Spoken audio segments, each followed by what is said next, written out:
The river has always been very important to me.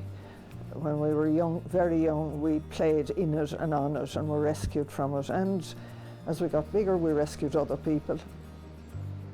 My boat's out of the water at the moment. They're always taken up over the winter and painted or that, but I need a new keel, so it's going to have that done. As I've got older, I've spent less time on the river, but I still like it. It's still very much part of my life. Camogie was the other thing that occupied my whole time, and I was quite successful as a teenager. Played in 2 All-Irelands with Galway. We were beaten, of course, each time by Dublin.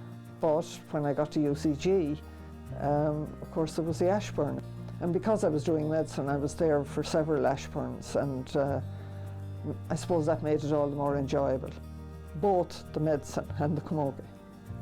After my internship in Galway, by luck, I really got an appointment in Oxford and spent several happy years there, during which I had, I suppose, the good fortune to come across some metabolic cases.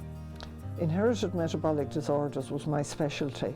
These are conditions where the baby is seen to be normal at birth, but over days, hours sometimes, becomes very ill and may die.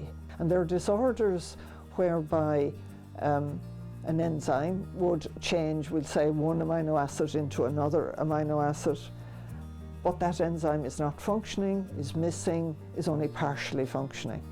If you're lucky, or if the child is lucky, you can try to make a diet up, which may be quite artificial, but getting round that block. The heel prick is the way in which Irish parents may have encountered metabolic disease. And each year I think the heel prick is probably going to try and include more and more of these.